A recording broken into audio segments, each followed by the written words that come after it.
Hello दोस्तों, आपका स्वागत है हमारे YouTube चैनल पे। अगर आप मेरे चैनल पे नए हैं तो मेरे चैनल को आप लोग सब्सक्राइब कीजिएगा, ज़्यादा से ज़्यादा शेयर कीजिएगा और कमेंट कीजिएगा। यह कहानी है गरीब बहू का राजवाड़ा ससुराल की कहानी।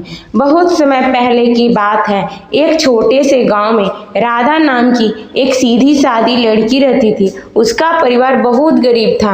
माँ बीमार रहती थी, पिता मजदूरी करते थे और घर की जिम्मेदारी धीरे धीरे कंधों पर आ गई। लेकिन राधा एक खूबी थी कि उसका दिल सोने जैसा था। वह अपने गांव के सभी लोगों की मदद करती थी, बूढ़ों का ख्याल रखती थी, बच्चों को पढ़ाती थी और माँ के लिए हर रोज पूजा करती थी।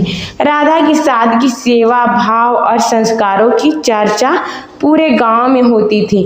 इसी गांव में दूर एक बड़ा रजवाड़ा था, जहां रहते थे महाराजा वीरेंद्र सिंह, उसकी पत्नी रानी देवेंद्र श्री और उनका इकलौता बेटा युवराज अर्जुन आधुनिक पढ़ाई करके विदेश से लौटा था, लेकिन उसे अपनी संस्कृति से गहरा लगाव था। एक दिन युवराज अपने एक असामाजिक कार्यक्रम के लिए सिलसिले में गांव आया और वहीं उसकी मुलाकात राजा से हुई। राजा ने बिना किसी दिखावे के अर्जुन की टीम की मदद की, खाना बनाकर खिलाया, पानी पिलाया और गांव वालों को साथ लाकर व्यवस्था संभाले। अर्जुन उसकी मेहनत, सेवा और सरलता से बेहद प्रभावित हुआ। कुछ दिन बाद अर्जुन ने अपने माता पिता से कहा कि वो राधा से विवाह करना चाहता है। पूरे महल में हड़कंप मच गया।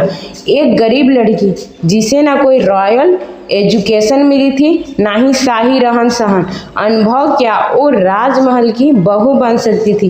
लेकिन अर्जुन ने साफ कहा, मैं किसी की रानी जैसी दिखने वाली लड़की से नहीं, रानी जैसी दिल वाली लड़की से शादी करना चाहता हूँ। अंत में राजा रानी ने राधा की परख करने का फैसला किया। उन्होंने राधा को कुछ दिन के लिए राजमहल बुलाया। राजमहल में राधा की अग्नि परीक्षा।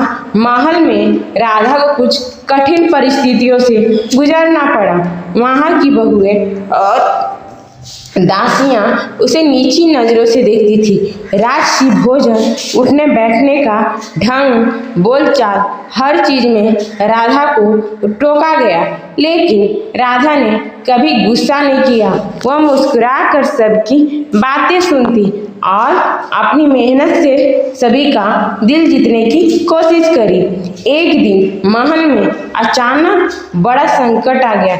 रानी देवेंद्री ने का तबीयत बिगड़ गई और सभी नौकर चाकर भाग गए।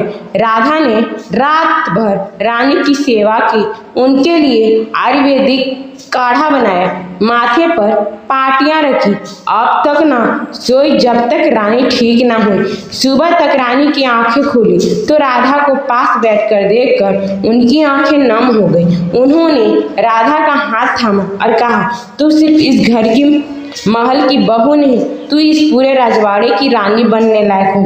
राजशाही की शादी का क्या नया। कुछ ही दिनों बाद पूरे गांव और महल में धूमधाम से अर्जुन और राधा की शादी हुई। राधा ने लाल जोड़ा पहना, गहनों से सजी, लेकिन उसकी असली चमक उसके संस्कार थे। महल के सभी लोग धीरे धीरे उसकी अच्छाई को मानने लगे। वो बच्चों के लिए पाठशाला खोलती, गरीबों के लिए खाना बनवाती और राजकाज में भी अर्जुन की मदद करने लगे। अब राधा कोई आम बहू नहीं, बल्कि एक प्रेरणा बन चुकी थी, जो ये साबित करती कि राजसी खून में नहीं, दिल और कर्म होता है। हमें इस कहानी से यही सीख मिली कि राधा की कहानी हमें सिखाती है कि पैसा, ओहदा या दिखावा नहीं, इंसान की अच्छाई की उसे सच्चा राजा या रानी बनाती है। जीवन में कितनी भी कठिनाइयाँ क्यों ना हो, अगर नीयत साफ हो और दिल बड़ा हो तो किस्मत भी झुक जाती है।